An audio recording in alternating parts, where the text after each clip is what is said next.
they have no time for the Lord. And to the extent that I came to know that at least 50 to 60% of people are atheist here, and they want to enjoy, they want to drink, they want to smoke, they want to have sex and all these things, right? So people are not interested at all. And when you want to give the message to people, it's very, very hard. It takes months and months and years sometime of constant endeavors to invite people to your homes, let them attend the lecture, give them prasad, talk to them nicely. Even after that, people might not take to Krishna consciousness or become devotees. So if you look at the way this prostitute become a devotee, it's a miracle. Just listening to the chanting and becoming a full-time devotee. Full time she was chanting the names of the Lord, like that. So that's the potency of Haridas Thakur. Another time, Durga Devi, who is Parvati herself, she took the form of a lady and came to Haridas Thakur, and she also tried to seduce Haridas Thakur, same fashion, and the same story repeated in this case as well. And at the end of the fourth night or the third night, Durga Devi said to Haridas Thakur, "Look, I am really impressed at the way you have devotion for the Lord. Even I don't have so much devotion as you have. So I beg at your feet, and please, I am Durga myself, and I've come here to beg forgiveness from you, and I'm asking you to give the mercy."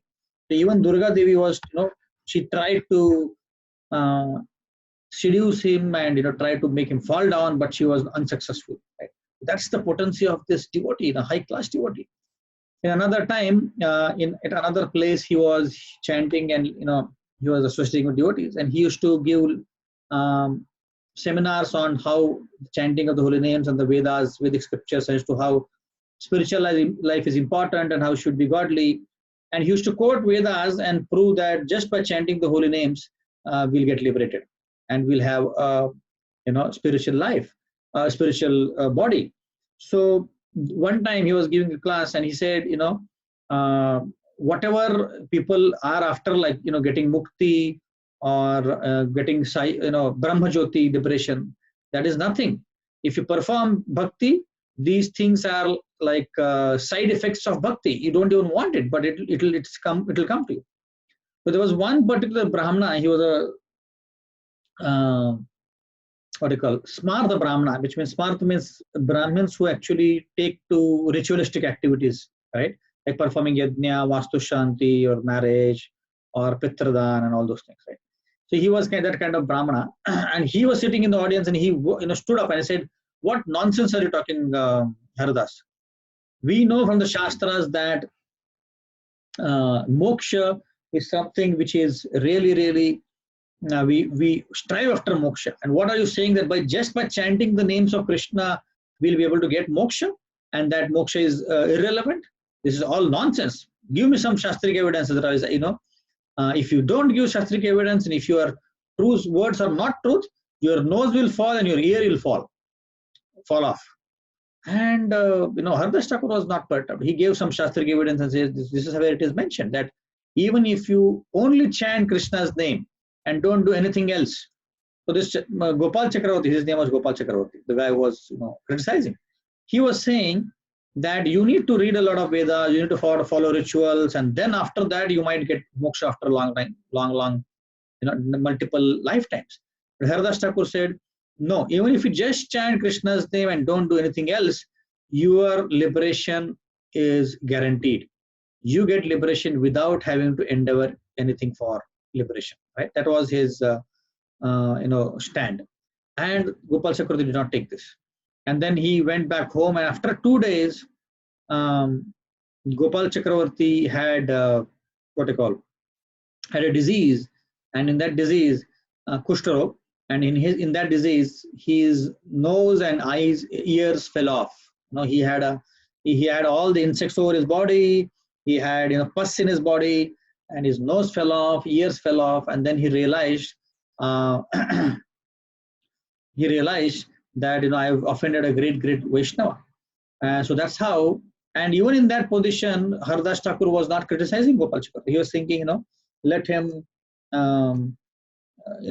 He was saying, I'm ready to forgive him. Right? So that's the position of a devotee, a high class devotee, where he is not actually criticizing him. He did not have his own place to stay, so he used to go in caves and stay in the caves and chant Krishna's name. He had no other occupation but to chant Krishna's name. Now one time he was chanting, and the same cave, a very venomous snake occupied that cave, and there were some villagers who were staying close by to the cave, and they used to come and talk to Haridas Thakur, take his darshan and go back every day. But when they realized that there's a venomous snake, as soon as they would enter the cave, there used to be vapors of the venom of the snake would come. They could not tolerate being able to sit in the cave, so they stopped going to the cave. So one time, one devotee went to Haridas Thakur and said, "Please, can you change your cave, because devotees are not able to come and visit you because of this snake which is staying here." And Haridas Thakur said, "I didn't even realize there was a snake." So he said, "Yes, okay, tomorrow morning." But tomorrow morning, if I'll leave this place so that I can take another place so that devotees. I don't want to trouble the snake, as well as I don't want to trouble the devotees because of my presence. So he said, I'll leave this place and go to another place. So as soon as he said that, the snake started slithering through the cave and peacefully left the cave. He did not come back, and Haridas Thakur then peacefully lived in the cave, right? So his aura, his potency was so much that it affected the people around him in a very, very positive way, right? So that's what his aura was. Another time, Haridas Thakur was, he was spreading the mission of Chaitanya Mahaprabhu in such a fashion that wherever he went, all the people in the villages would get affected, and they would take to chanting of the holy name. They would dance, they would chant, and they would associate with Haridas Thakur. So at that time, Bengal was actually ruled by the Muslims, and there was a Qazi, the king of the. So there was a Qazi who complained about Haridas Thakur. He was very, very envious of Haridas Thakur. He was thinking, this guy is born in a Muslim family, and he's taking the names of God who is lower than us. He's a Mlecha, and he's thinking this devotee is fallen down. Why is he taking names of Hindu God? So that was his opinion. So he went to the king, and he complained about Haridas Thakur, that this guy is actually born in a Muslim family, and he's actually chanting Krishna's name, and he's converting all Muslims to Hindu. This is not good for us. Our Muslim community will shrink, and this is not good. We should invite him, and we should kill him, and so on, so blah blah blah. So then the king gave orders: bring Haridas Thakur. I'm going to chastise him. So as soon as Haridas Thakur was brought to the king looked at Haridas Thakur, and he was impressed, because looking at him, he was had a different aura. He had a glow on his face and his body, and he was looked really, really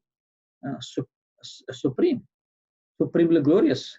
So he asked Haridas Thakur, "You are born in a Muslim family. Why do you chant Hindu God's name?" And Haridas Thakur started laughing. He said, "If you understand what is religion, if you understand what is God, you will not speak what you're speaking. God is one, right?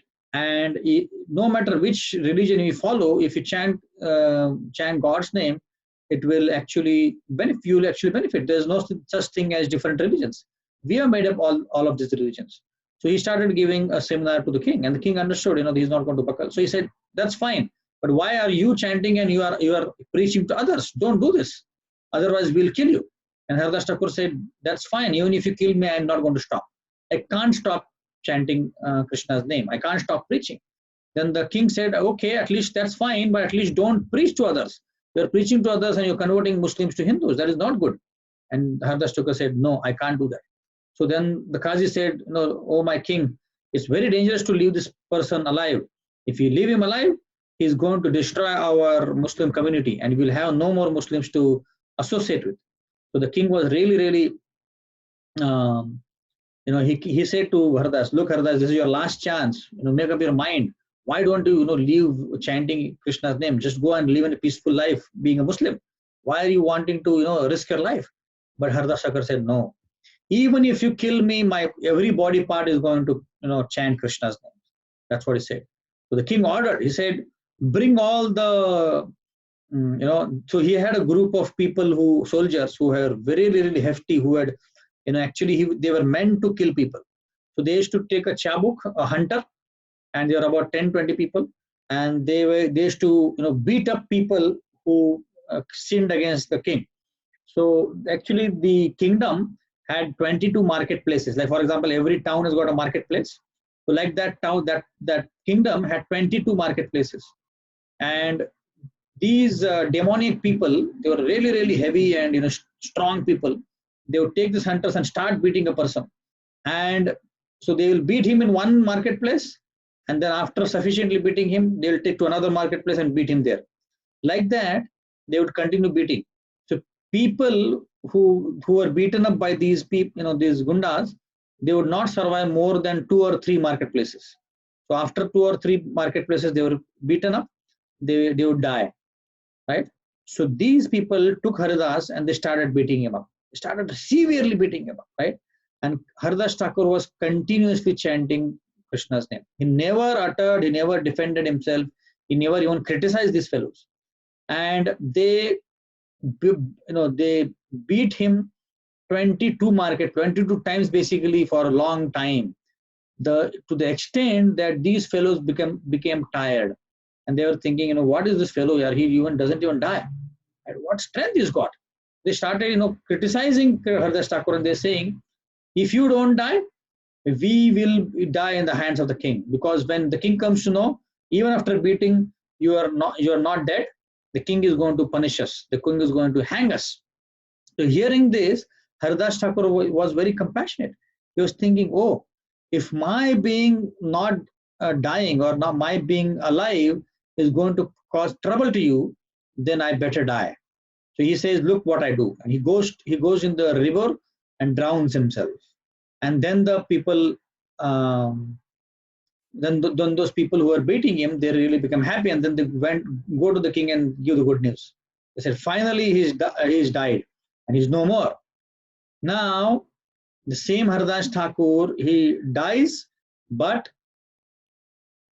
he comes alive. He comes back alive. He comes back from the river, about 1 kilometer, 2 kilometer from the place where he dove, and then he becomes alive, and he goes back. So actually, just before that, he actually takes such a yogic position that he is not breathing. So for people, they think he is dead.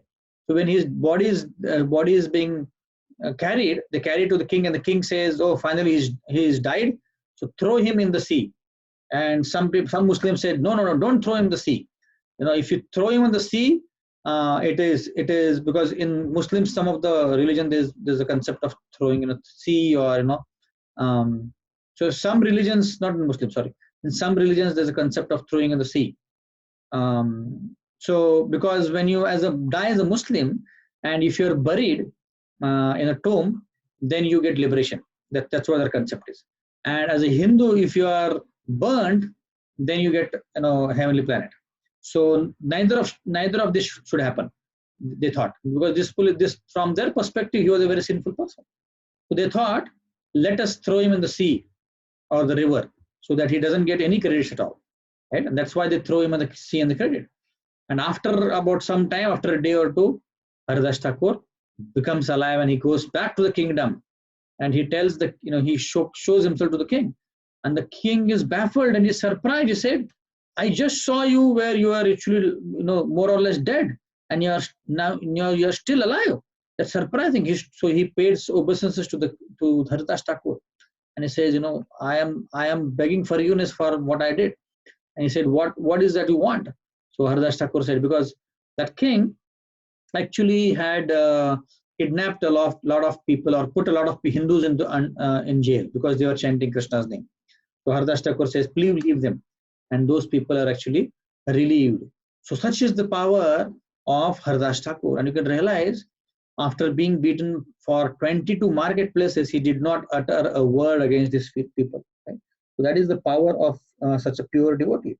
To the extent that later in the pastime of Chaitanya Mahaprabhu, when he is actually showing his Vishwaroop, to one devotee who is called as Murari Gupta. He's showing a Ram, Lakshman, Sita form. To another devotee is showing Vishnu form. Another devotee is showing Varaha form. So to Haridas Thakur, he says, remember Haridas, when you were being beaten up in the 22 marketplaces, I could not bear those people beating you. So I asked my Sudarshan Chakra from Vaikuntha to immediately go and kill those people. But while they were beating you, you were silently meditating and praying that, oh my Lord, these people really don't know what they're doing. Please, please forgive them. Please do not do anything to them. This is what the prayers of Haridas Thakur was. So you can see the high level of compassion, high level of forgiveness which this devotee had. And then Chaitanya Mahaprabhu says, because you are praying like this, I could not tolerate you being beaten up. And because you were praying, I could not even, come and kill those fellows.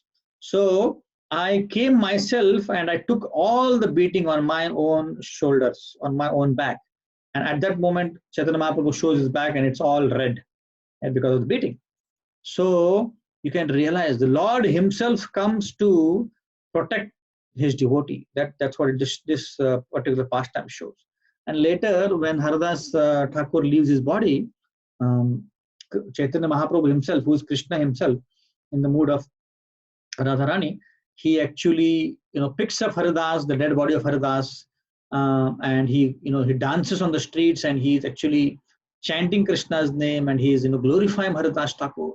And then they do there's a picture down here. I'll just show you. This is Chaitanya Mahaprabhu. This is Haridas Thakur. So Haridas Thakur actually leaves his body in the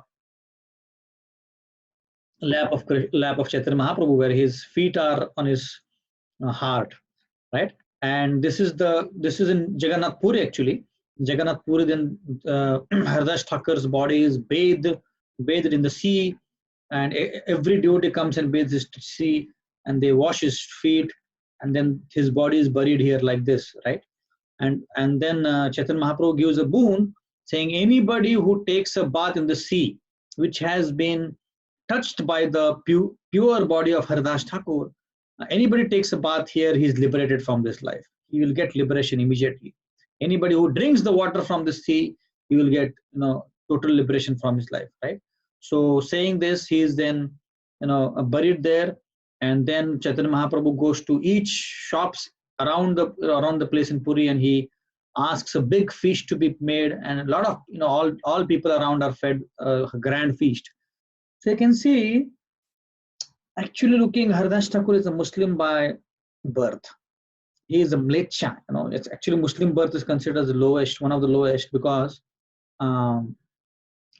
if you look at the way Muslim religion was formed, Muhammad had actually to preach to people who did not even know what is religion.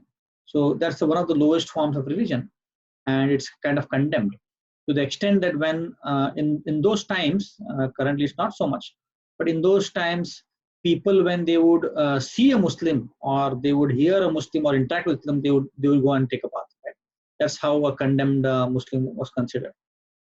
So to that extent, he was born in a Muslim family, but because he chanted Krishna's name continuously, and he showcased to the world what chanting of Krishna's name can do, and he got liberated in the hands of the Lord himself. And he's got the position of Namacharya, which means is the Acharya of the holy name, right? And from his life, you can learn so many lessons which will help us to become a devotee. That the faith that this Haridas Thakur had in the chanting of the holy names was tremendous. That's one thing which we learn in our lives is, no matter what happens in a life, right? No matter what happens, doesn't matter what happens, we should not leave chanting the names of God. That's one great lesson we can learn here, right? Nothing, anything positive happens, anything negative happens, no matter what happens, don't leave chanting, because chanting is the only thing which is going to save us. None of the things in the material world are going to save you. The money, your family, your job, your house, your bungalow, nothing is going to save us. Only chanting of the holy names is going to save us. When we chant the holy names, as we discussed before, we are actually liberated. None of the Yamadutas can catch us. because we have chanted the holy names. You know the pastime of Hajamil, we have discussed here in the session before. Because he chanted even offenselessly, he chanted it unintentionally, but still he got liberation, and still he was saved from Yamdutas by the Vishnu Dutas. So chanting is one of the most precious things, one of the most important things of our life. No matter what happens, we should not leave it, right? That's one lesson we can learn. Second, we can learn is whenever you get time, chant Hare Krishna. Right? Whenever you get time, you're walking somewhere, you got time, you're not doing anything, just chant. You don't need anything. You just chant by your mouth and hear by your ears, right? You don't need anything at all. You don't need, even if you don't have the chanting beats, that's okay. You can chant by your, you can sing, you can chant. That's another lesson, Haridas Thakur never and ever wasted any time at all. He continuously chanted for 22 hours. Obviously, we can't do that. He chanted like some of the devotees who get initiated and who are fixed up, they chant 16 rounds, which is basically around 1300 times saying Hare Krishna Mahamantra, right? Similarly, Haridas Thakur chanted 192 rounds. Basically, for one round, it takes about 6 to 7 minutes. Depends upon, Sometimes some people take it longer, some do it faster. So he used to chant continuously 22 hours a day. Right? So imagine when you would sleep, when you would, do his usual duties and all those things. So that's another lesson we can learn. Whenever you get time, chant Hare Krishna. Right? Let's not waste our time in this material world, in mundane affairs. There are so many things we can do, but if you think of this pastime, you should realize chanting is the most important thing in this world. There's nothing like chanting, right? And many times people think, oh, what is this chanting? And just by chanting, how can you become liberated? That's the trick. Bhakti is so simple that complex people will miss it. You will realize, you will think, oh, how can it be so simple? It's such a complex material world where things happen so difficult. Things are so difficult, and it's not easy to, we get entangled in this material world by such a complicated phenomenon. How can you get released from such a phenomenon by chanting? That's the trick. Krishna is so merciful that he's taken the form of holy names. Kali Kali Namu Rupe Krishna Avatar. He's taken the form of holy names so that he can save us. So that's one of the benedictions of Kali Yuga. In fact, all the demigods want to come to this material world and they want to chant Krishna's name, because it is not easy to chant in the heavenly planets. In the heavenly planets, there are so many pleasures, so many good things, so many opulences. You can hardly think of Krishna. So material world is the best place because there are some miseries and there is little bit happiness. So you are not only going through miseries, like in the Patal Loka, there is only miseries. So if you go there, hardly you can chant. But in the heavenly planets, there's all happiness, at least material happiness. So you don't think like chanting. But material world, which is the earthly planet, which is the central Bhuloka, that is the best place to be in, because there is balance of both happiness and distress. That's the only place where you can chant Krishna's name, meditate on him, hear about him, read about him. So that way we can make our life successful, because that's the only way we can make our life successful. No matter how much famous you become, no matter how much superior you become in your job, office, no matter how many kids you have, no matter what position you get, it's not going to matter, because one day or the other this is going to go away. My body is going to be there. I am going to give up my job. I'm going to give up my fatherlyhood or motherlyhood or whatever it is. Our kids are going to leave us. Nothing in this life in this material life is going to remain. Only what remains is your spiritual practice. Whatever spiritual practice you do, that's what is going to remain with you. None of the material things will remain. No matter how much you want, it will not remain. Either it will be taken away in this life in our own front of our eyes, or death will take it away. Like Vidura, when he came back after the Kurukshetra war to take Dhritarashtra, he was saying, you become such an old fellow, you can't even walk, you can't even talk, you can't even hear, and you are living. So basically, Dhritarashtra example is an example of great material attachment. Dhritarashtra, all his 100 sons died, and Pandavas actually killed them. And he was thinking that I can still live. And then Yudhishthir and Bhima and everybody was serving with Dhritarashtra. And I just learned that And they did not, have any, servants for Dhritarashtra. They were personally serving. Bhima was feeding him. Yudhishthira used to, clean his clothes. They used to massage him. They used to feed him.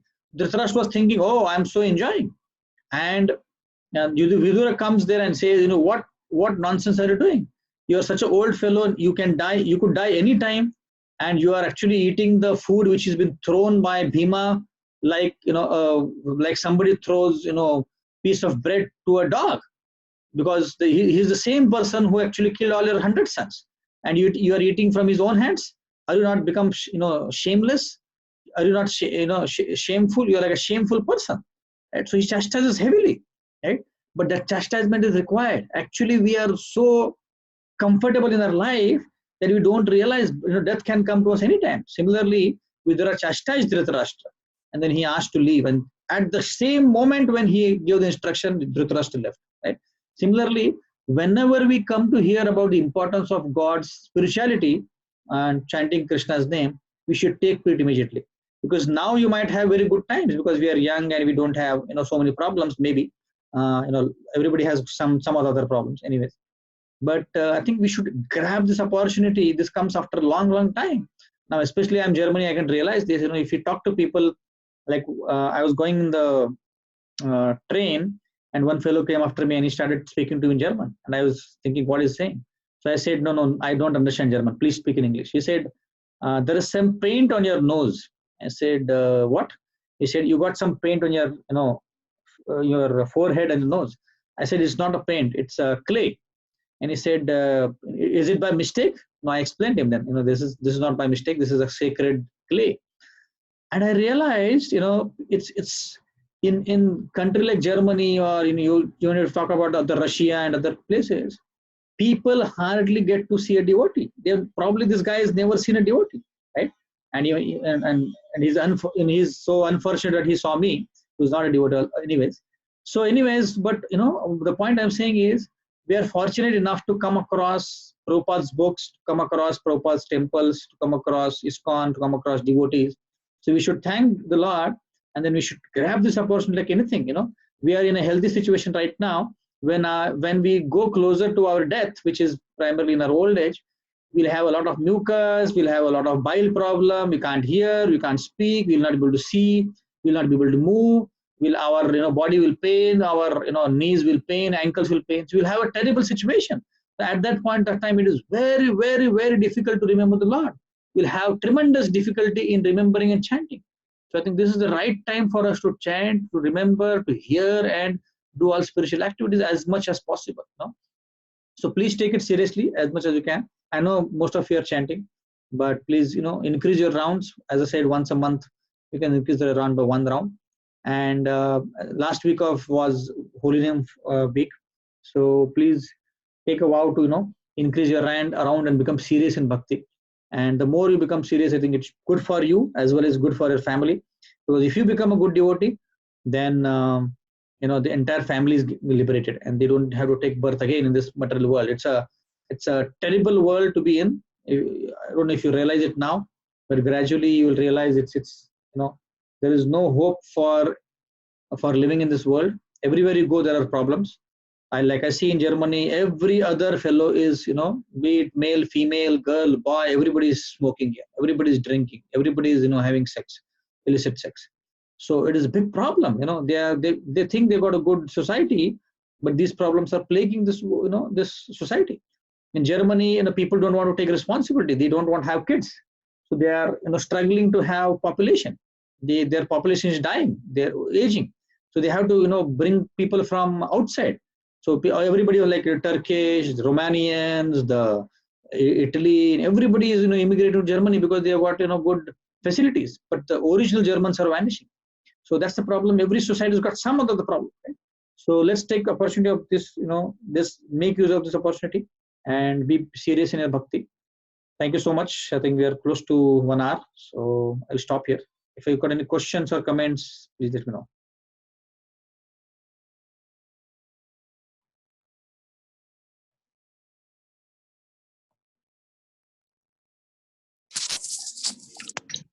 Thank you, Anand. Such a wake-up call, sir. Very much needed. Because I even if I we do. have these sessions on a weekly basis, Yeah. like you tend to take it very mechanically. Okay, I will attend, I will not attend. Just like we just start to tend consider them as office calls only. But Yeah.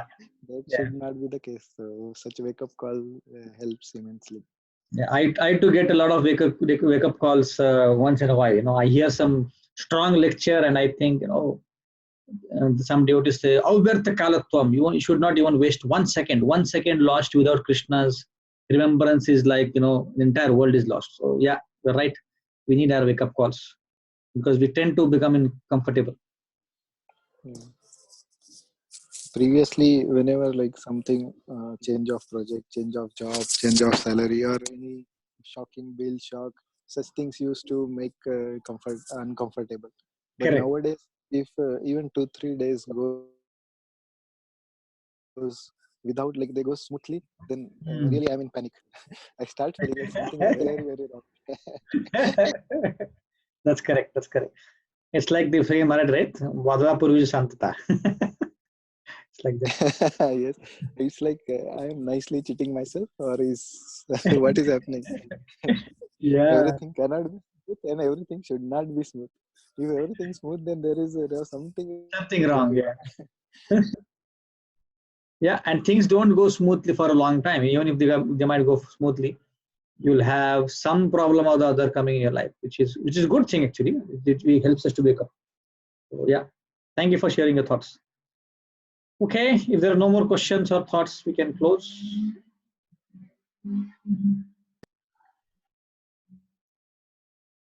Thank you guys. Thanks, Prashant. Thank you, Thanks, Anand. Kunal. Okay, okay. Thank you, Anand. Thanks so much.